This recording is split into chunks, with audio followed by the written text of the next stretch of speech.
Never have I seen a game that has so much hype, so much conversation, so much focus on it just because of its general concept.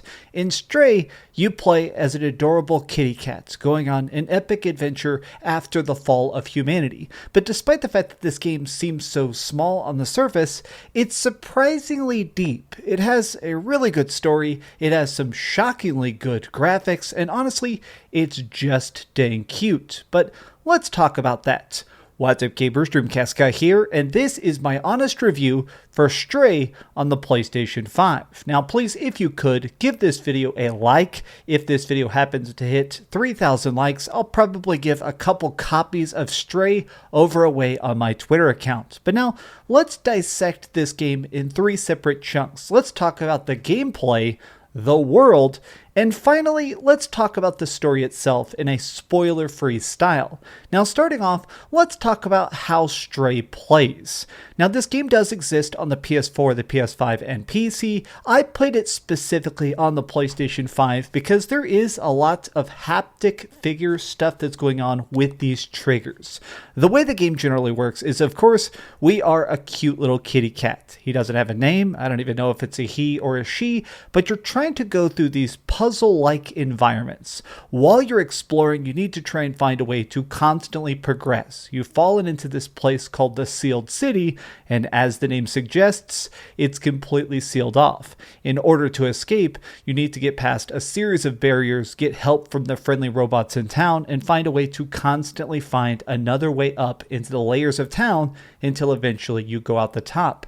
Now, the way this game technically works is that it almost feels like a point-and-click adventure mixed with a platformer. Whenever you're going around, you're able to jump on surfaces, you're able to knock stuff off with your little kitten claws. There's a lot of things that are very cat-like inside of this. In fact, in each of the chapters of the game, there's little locations where you can take cat naps, sometimes even on these robotic people who are surprisingly kind about it.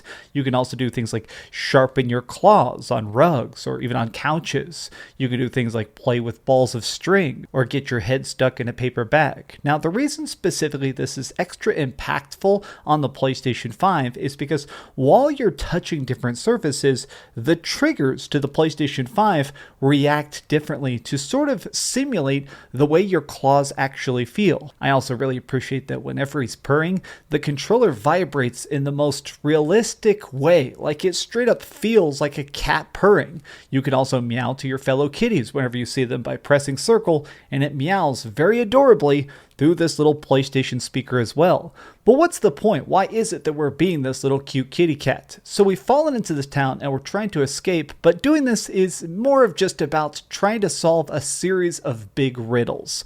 While you're going through this, you discover that some of these robots have in the past attempted to escape as well. It's not like they're dying, it's just the fact that they're curious about the outside surface as much as you are curious about returning to it. So during this, you get a chance to talk and communicate with a lot of these different citizens. Now, you can't speak directly. Instead, you have this little helper bot you team up with named B12. You know, vitamin B12, which gives you energy. The B12 robot is able to translate the speech of these different robots or any of the messages you find, like safe combinations or different graffiti that may spell out different locations. This is the major part of the game that feels so focused in its puzzling efforts.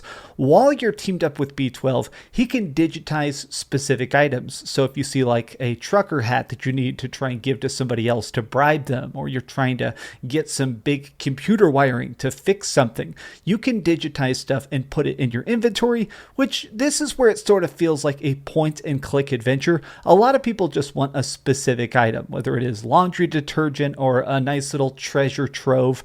By giving it to them, they give you the additional information or unlock a door that lets you progress to the next major chapter.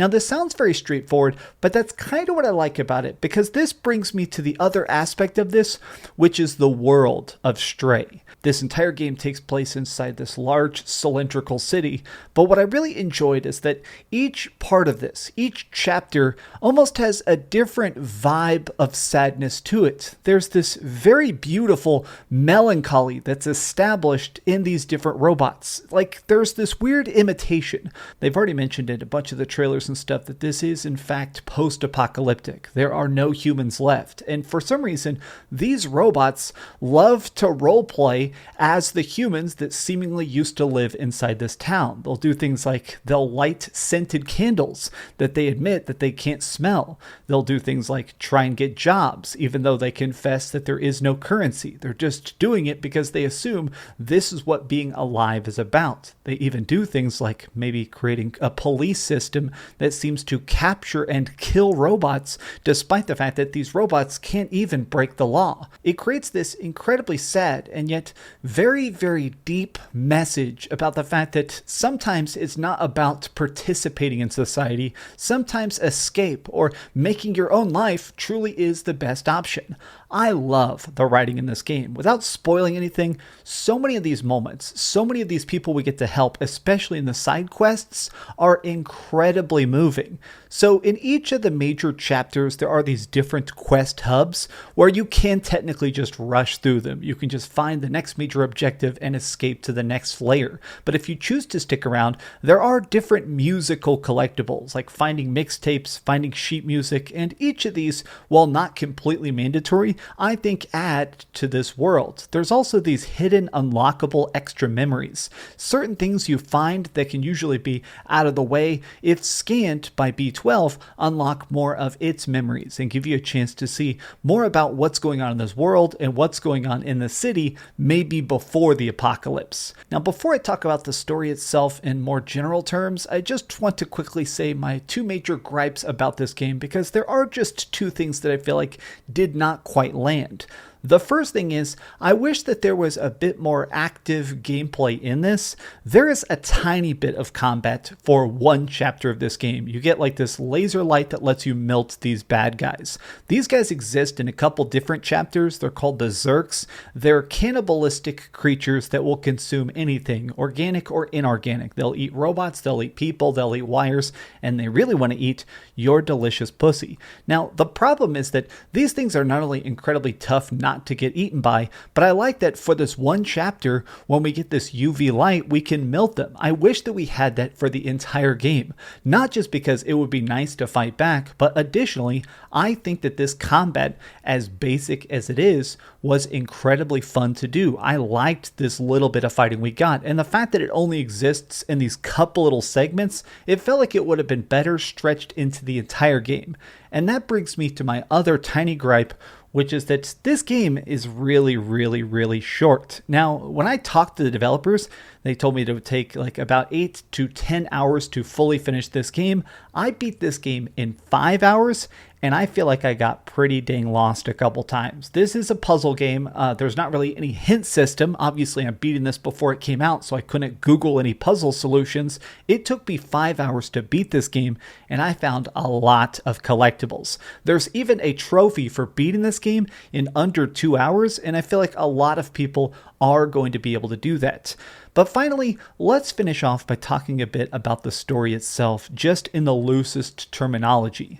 I really appreciate what they're trying to do with Stray because it feels like a very focused indie experience. I do feel like 95% of the people that are going to purchase this are getting it because there's a cute kitty on the box and they want to play with a ball of yarn, which does exist in this. This is a good package if you do just want a cute cat simulator. But I like that this is one of those games where it feels like it rewards you for paying attention, listening to the tone of a lot of these creatures, which they all speak in this little like robot speak. It's not in English, but you can still kind of convey what's really going on. This sadness, this bleakness. There's this true tapestry, this mosaic that's being built throughout the game that really just grows and grows and grows.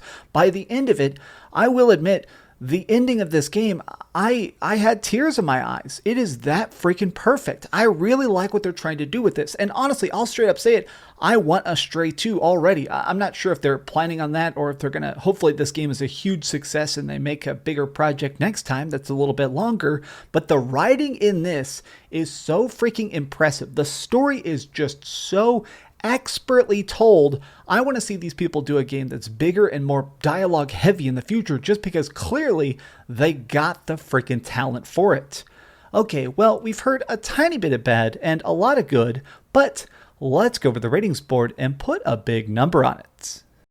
I am giving Stray on the PlayStation 4 and PlayStation 5 a 9 out of 10. Thank you so much for watching, gamers. If you enjoyed this video, please give it a big old thumbs up. If this gets 2,000 likes, I am going to be giving away copies of the game over on my Twitter account, so keep an eye out for that. Now, additionally, you guys rock. Please keep dreaming, please subscribe, and please have the very best day.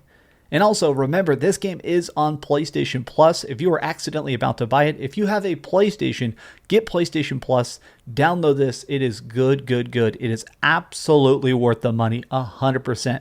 I also bought the physical edition because, you know what? I want a kitty cat on my game shelf. This video is dedicated to my kitty cat, Navi, by the way. I love you, Navi. Good cat. Thanks so much for watching that video. If you want to see something else, you can always click this link to see what I put up last, or, subscribe and see what's coming up next. Also, I promise that whatever I do, it'll try not to suck.